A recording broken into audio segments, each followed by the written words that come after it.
Адамзат денсаулығын сақтаудың басты шарты дұрыс тамақтану. Сондықтан тамақтануға ерекше көңіл бөлген жөн. Тамақ құрамының құндылығы басты назарда болғаны дұрыс. Тиімді дұрыс тамақтану денсаулықты сақтауға, ағзаның қалыпты өсуі мен дамуына, жұмыс қабілетінің жоғарылауына және ағзаның қоршаған ортаның әртүрлі жағымсыз әсеріне қарсылығын күшейтуге ықпалын тигізеді. Дұрыс тамақтану ережелері. Тамақты үстелдің басында отырып қабылдау керек. Егер тамаққа зейін салмаған жағдайда адам тойғанын білмей қалып, артығымен тамақтанады.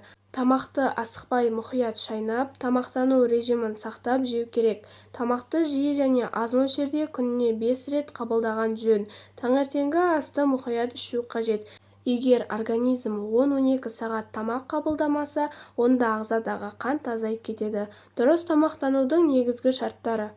Біріншісі, тағамның құрамында негізгі қоректік заттар белок, көмірсу, май болуы тиіс. Екіншісі, тамақ рационында дәрумендер, тағамдық талшықтар болуы тиіс. Үшіншісі, тәулік бойы тамақтану тәртібін, мөлшерін сақтау. Төртіншісі, тамақтар санитарлық-гигиеналық талаптарға сәйкес болуы керек. Тамақтану адамның өмірлік қажеттілігі және денсаулық кепілі. Ас адамның арқауы, ағза дене жүктемесінде ғана емес, тыныштық жағдайда да шығындайтын қуат көзі. Ас ішу біздің жасушаларымыз бен тіндеріміздің жаңартуға мүмкіндік береді.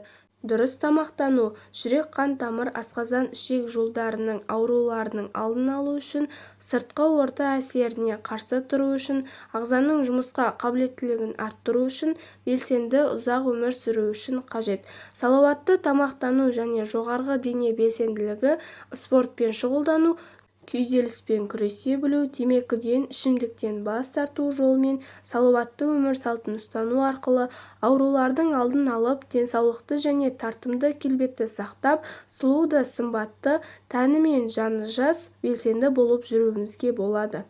Дұрыс тамақтанбау дегеніміз не? Дұрыс тамақтанбау түсінігінің аясы кең. Бұған шамадан тыс тамақтану, зиянды тағамдарды жиі тұтыну, қатаң диеталар, аштық және тағы басқа кіреді.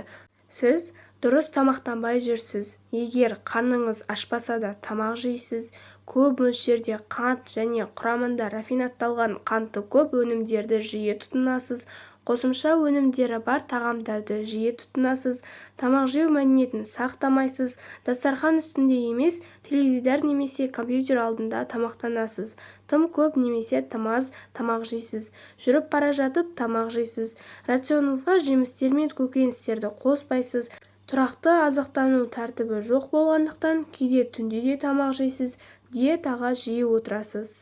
Дұрыс тамақтанбаудың зияны. Аталған әр пункт денсаулыққа орасан зор зиян тигізіп, салдары жағымсыз болуы мүмкін.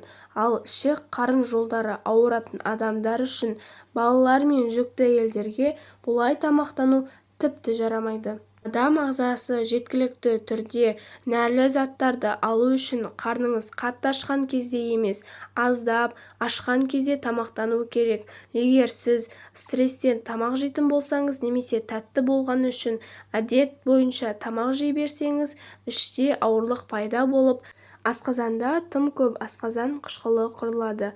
Бұл гастрит немесе жараға кеп соғады. Шамадан тыс қант тұтыну ұйқы безіне салмақ түсіреді. Бұдан ол көп мөлшерде инсулин бөле бастайды. Нәтижесінде бұл процесс бұзылып, қант диабеті белең алады. Сонымен қатар, тым көп мөлшерде тәтті тұтыну семіздік пен кариеске ұрындырады. Көп мөлшердегі ащы тағамдар асқазандағы сұйықтықты бөгеп, несеп тас ауруы мен жүрек-тамыр жүйкесі ауруларын тудырады. Қосымша өнімдер көптеген тағамдардың құрамында болады. Олардың кейбіреуінің еш зияны жоқ, ал кейбірі аллергия тудырып, асқазан мен ішек ауруының тууына себеп болады. Қосымша өнімдердің тағамдардың мөлшерін азайту үшін орамадағы түрлі өнімдерді, чипсилерді, газдалған тәтті сусын, шұжық, дүкен бәліштерін азырақ сатып алыңыз.